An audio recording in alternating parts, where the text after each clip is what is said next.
XR4 is a racing aero bike. So we developed this bike following two important points.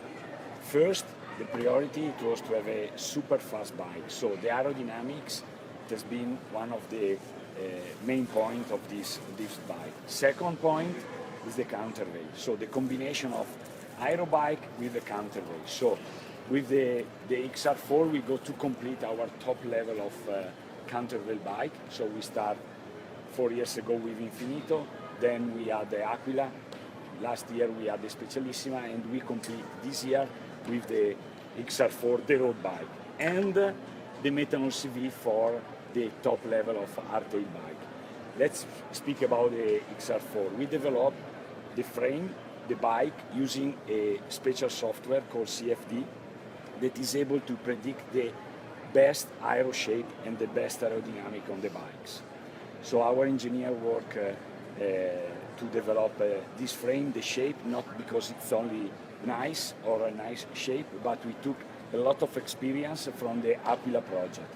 The Aquila project has been really an incredible, difficult project, but the bike, we have the result now, is super fast. So we already know a lot about aerodynamics. So we took some part of this bike and we went to work on the XR4. The XR4, you can see the family feeling is similar to the XR2, especially the top tube, but all the rest is totally different. So there is no one tube with the same shape. So it has been studied each section of the bike, especially the front part, that is the most important for the aerodynamics. The first 40 centimeters of the bike, it makes the bike faster or slower. As you can see, the fork is it's little bit bent. We squeeze the head tube, is 1.4 inch now, not anymore 1.5. There is like a nose in front of the head tube, so the shape has to be adapted to the best drag. The down tube, compared before, we squeeze and is higher. The seat tube is completely changed, also with the seat clamp. So now there is a total integration, so there is no clamp here, so there is only an expander that you can open and close at 5 Newton. We have a specific seat post. We change completely the rear part of the bike because we have to be sure to have also a rigid bike. So the stiffness of the bike, it was the third element of this development, because it has to be fast, it has to be aero, but it has to be rigid. So we have our laboratory in Italy where we have a specific machine, we develop a specific machine to measure all the rigidity, and we have all the data that we collect from production, because each batch we go to do ISO tests or fatigue test, but we do also a rigid test. So we know exactly the rigidity of our bikes in the bottom bracket, in the head tube, and in the chainstay. So this is the 3 point where we go to focus the rigidity. So the bike is more rigid compared to the Oltre XR.2. It was another improvement. Let me explain it a bit about the chainstay. We changed completely compared before. Now it's totally straight, the chainstay, so the cable routing can go inside. So also the mechanical version, this is the exit, so all the cable go inside without any friction. The seat stays, it has been changed, it's much more aero now and bigger, so we increase the stiffness, but the frame became also more safe in case of crash. The dropout are full carbon, compared before it was aluminum, now it's full carbon, but we add a metal insert to prevent the axle that's going to destroy the dropout when you remove the wheels. We work together with Vision to integrate the handlebar. This is another important part of the aerodynamics. So we developed the head tube shape together with a special top cap to fit the spacer of the Netron 5D aero bar. You can use also normal stem because it's just to change the top cap. You have to remind that the frame set you will receive, the frame set, the fork and the seat post with a specific top cap for normal stem. this is a specific for this spacer. So we have two top cap. With the bike, with this handlebar, you receive this one. As a frame set, you receive both stand, the normal and this one, okay? If the dealer, we will order later, after they order the frame, they want the handlebar, they can order, but you have to remind that separate, there is a specific code to order the top cap. In other case, the handlebar doesn't fit perfect to the head tube. The seat post, we have it's full carbon, but we have aluminum clamp that is possible to switch. So we have two different offset. One is 25 millimeter, like it is. You can remove the screw and turn the clamp. You will reach -10. So especially for triathlon rider that do the short distance, many times they use a normal bike. And this is perfect because you can fit the position specific for triathlon guys that they want to stay in front to not affect the muscle of the back and the rear legs, because after the bike they have to run. So this bike is also perfect for this category. So it's not only for pro rider, but also for this kind of rider that do these specific specialties. Let me explain a little bit the comparison between the result in terms of drag between the Oltre XR.2 and the Oltre XR.4. So what we did after the R&D development with the CFD, we built the frame, we make all the process, and then we went to the wind tunnel. We went to France to the Formula One Manicure wind tunnel. We measured the Oltre XR.2 and the Oltre XR.4 together with the same group set, same size, at three different speeds, 45, 50 and 55. We took a reference of 50. With this bike, you are faster than Oltre. You can gain 20 watt. So if you want to go at 50 kilometers per hour with this bike, you need 20 watt less. So your leg can have an extra 20 watt to go to the same speed. So it's really a big result because 20 watt, let me say, I like to say that the pro rider, they can kill anyone for 5 watt, can you imagine for 20? So it's a really huge. 5 watt are in the handlebar, 15 are in the frames. So at 45 kilometers is a little bit lower, but at 55 is a little bit higher. So but the reference is 50 and is 20 watt compared to the XR2, okay? During development of the project, we decided to use a conventional direct mount brake. We didn't want to affect the brake performance. We have to learn from the competitor the good things, but also the negative points, and everybody knows that the aero bike with internal brakes has a problem. For the dealer, because they have to spend a lot of time to assemble the bike, and for the end consumer, because at 90 km per hour, you must have a very strong brakes. So direct mounts are for sure the best today. They are more powerful compared to the caliper, and they are more aerodynamics. So at the end, the frame is 980 grams, the fork is 365. Let me say, for an aero bike, the weight is quite competitive. So below 1 kilo to do an aero bike is not so easy. The bike with a super record is 6.4 kilo, 6.3 kilo. So it's just 220 grams more than Specialissima. Between the difference is the frame and the fork. So we did an aero bike, rigid, fast, but also light. So you can use for short distance, long distance. This is, let me say, it's a perfect bike that can fit any kind of rider. For sure, flat, hill, sprint is a perfect machine. So the Specialissima is a bike for climbing, so it's perfect for mountain stage, but this can be also good in the mountain, because in any case it's not heavy, it's also light. So this is the project that we develop, and this is the bike. We have So I just wanted to add to your point, exactly what you're saying. This bike 2 or 3 weeks ago, won the Queen stage at the Yes. highest climbing, hardest stage in the Exactly. mountains. And 3 days ago, Dylan Groenewegen won stage 2 of the bunch sprint. Eneco Tour and a field sprint ahead of Peter Sagan Yeah, and yeah. ahead of all the other. I think one of the best sprint that I have seen in the last year. Was so exciting because there was the camera from the helicopter and the group was moving like this, but all together at the end it was really phew. He found the space and he went out of the because it's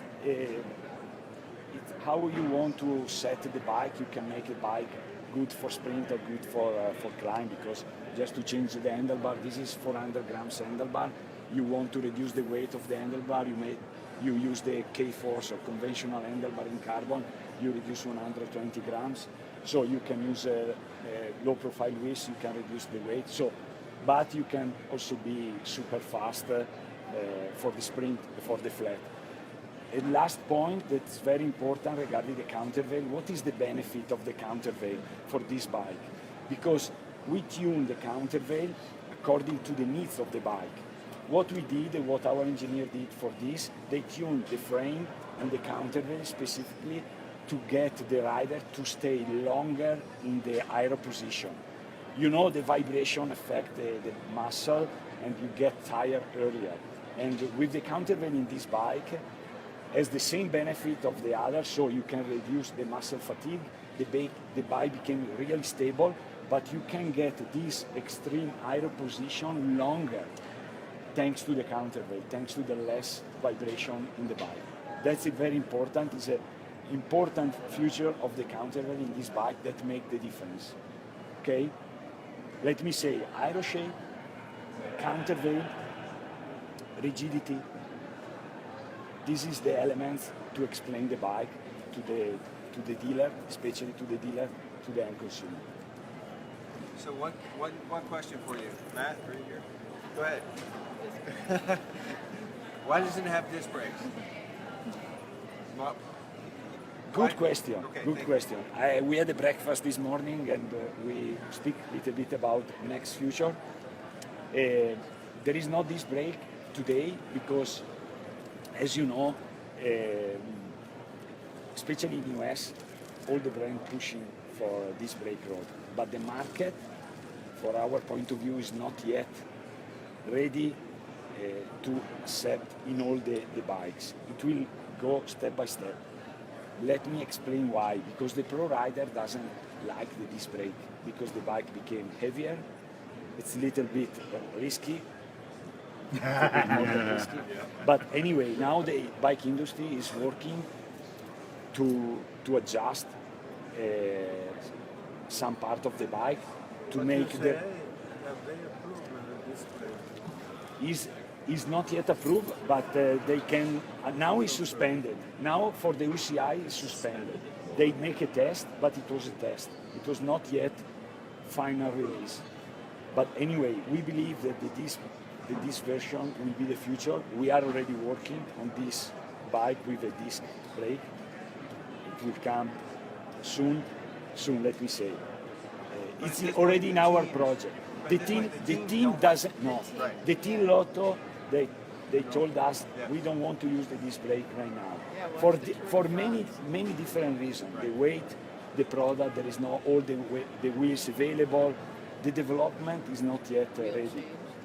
The chainstay length is minimum is 415. You know what does it mean? It's 1 centimeter longer than our bike. So with the long chainstay, it cannot be a racing bike. It became slower, the bike.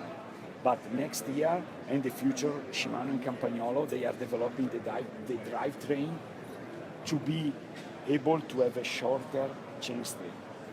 It will be effective in the next year. So when Shimano will release the 410 millimeter, we will go to add the disc brake. So because the bike, it will get the future of a racing bike. So with a shorter chainstay. And there will be other improvement in the rotor. The rotor, they will be not sharp. They will be all round and smooth. That's another point. But it's still suspended. Today the rider cannot use it. only the amateur can go to the race with the disc brake today. But step by step, it will take space, and we will develop also in the racing category the disc brake. We are already working now, so the project is already in the process. How much you save to have the Countervail in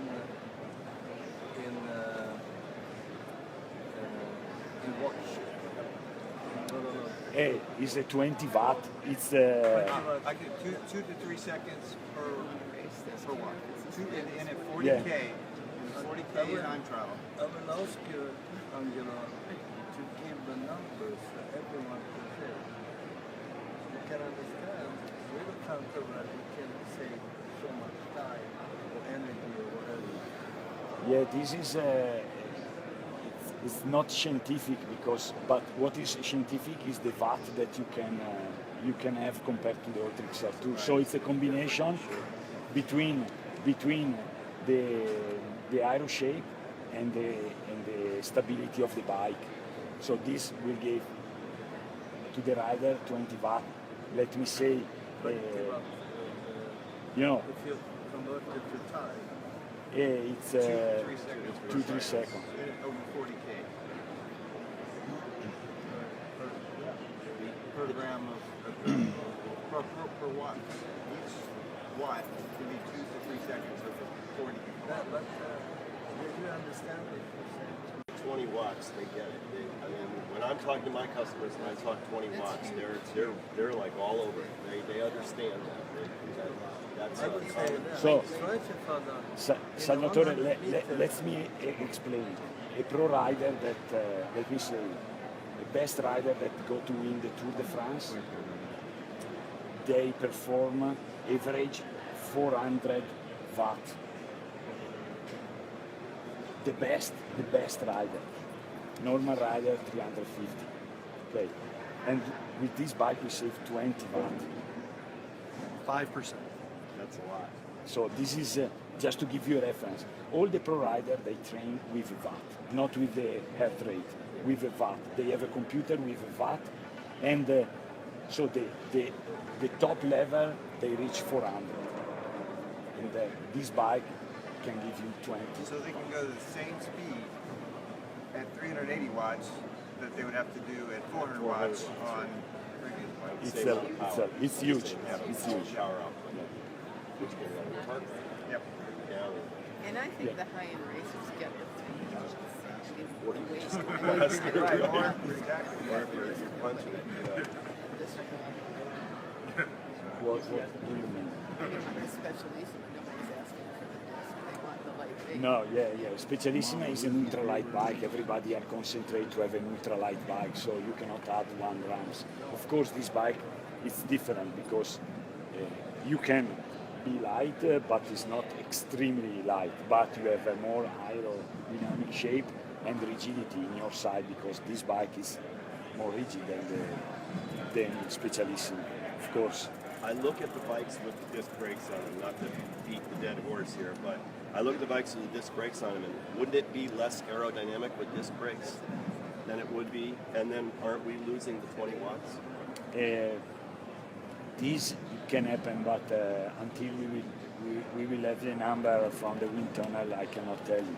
Yeah. Because, of course, the rotor and the brake caliper here can create more drag, but we need to do the calculation and put the two bikes together to see. I'm just looking for a Of point course, to explain you why we have to do it.